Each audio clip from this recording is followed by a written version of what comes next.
Hello everyone! My name is Katerina Semeniuk. Together with Oksana Довгополова, we are curators of the culture memory platform Past Future Art. In the Center for Contemporary Art Laznia, in partnership with Ukrainian Institute, we present the Trees of Memory Roots and Runners exhibition. The project is dedicated to the tragedy of Babyn Yar, one of the places of the Holocaust by bullets in Ukraine. In the frame of the project, both the exhibition and public program, we would like to discuss the contemporary instruments of commemoration. In our search for the appropriate instruments of working through the tragic past, we offered Ольga Kісельова to collaborate with us and through the instrumentality of science to listen to the voices of the Babyn Yar trees. We are kindly inviting you to tour the history of the place with us, as well as to view the exhibition in more detail. When thinking about the memory of tragic events, we understand how difficult it is to find an appropriate language to talk about the unspeakable. Should we try to reproduce the event how it was, to enable people to experience their real feelings? But the artist or curator usually does not have the knowledge of the person who has this traumatic experience.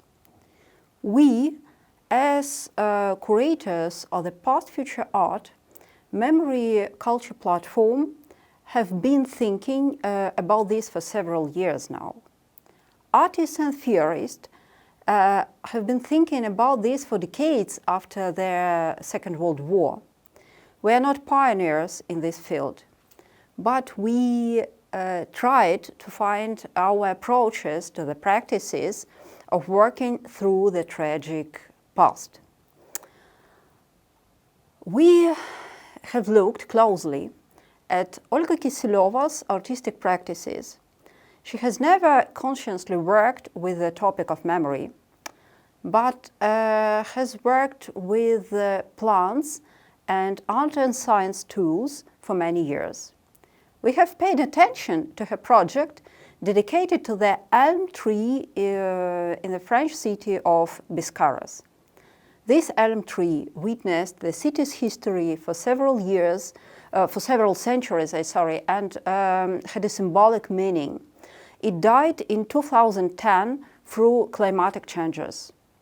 Local people wanted to save the memory of the elm. They imagined something from the remnants of the tree, but the artist went another way. Using the DNA of the dead tree, she, with her colleagues, created a new plant, resistant to the climatic challenges. A new tree has grown at the place of the old one. The memory of centuries is present here, but lives in a new body. This is a very important message for us. It is impossible to reproduce the past exactly how it was, how it happened. But this does not mean that it has gone. A new living creature carries memory in itself. This is important. Not a monument made of metal, but a living creature. It is impossible to reconstruct the past, but memory can become a part of a new life. Ольга Кісельова has been participated in the EDAN project for many years now. It is an art and science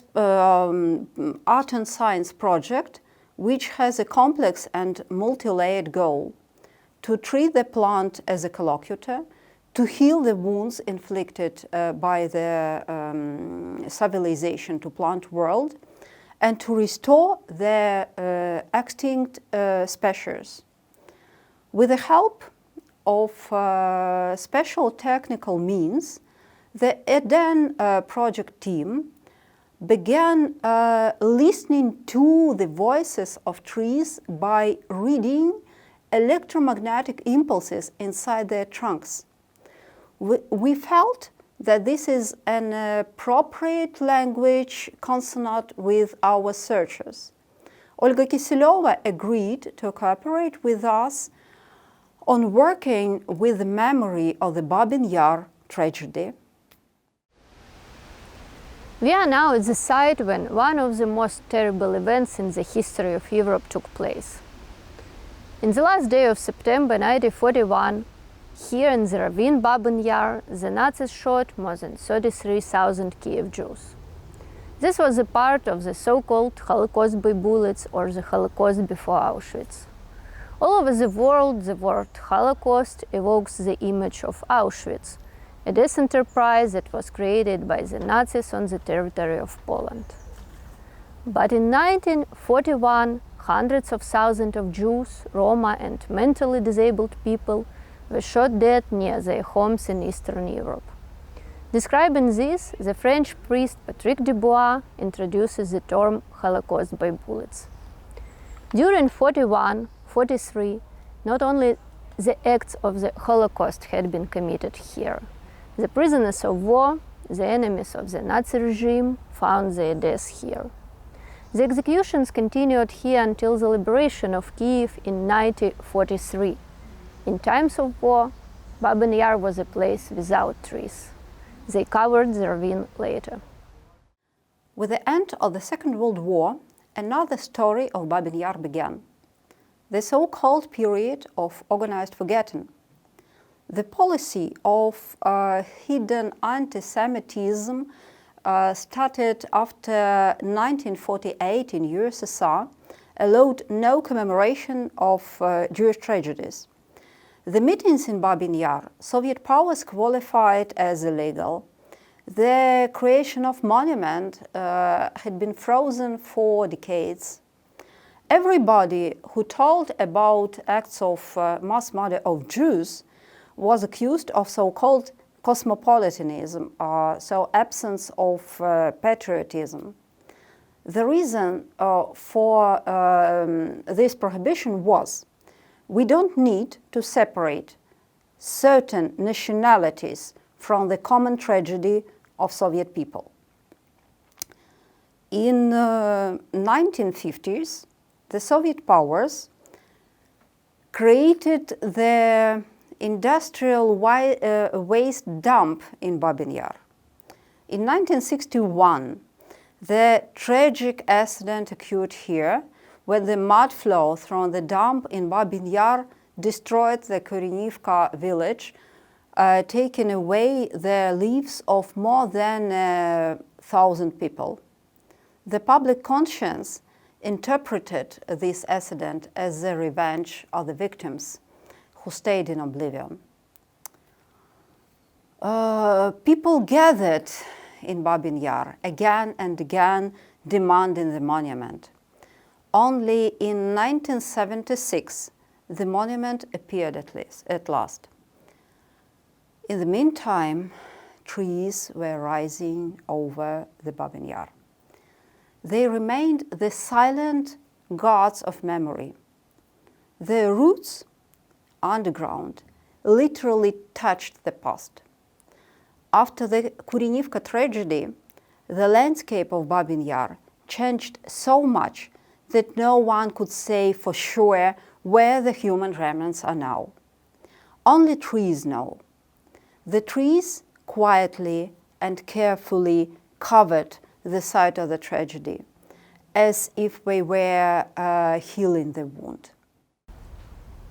When we talk about trees at the sites of tragedies, the metaphor of poisoned landscapes by Martin Pollack comes to mind. Pollack is an Austrian non-fiction writer. He describes the sites of massacres that over decades have become covered with trees and concludes that murderers become gardeners. By planting trees, they try to hide the scenes of their crimes. We don't expect that the beautiful landscape we are admiring is hiding something terrible.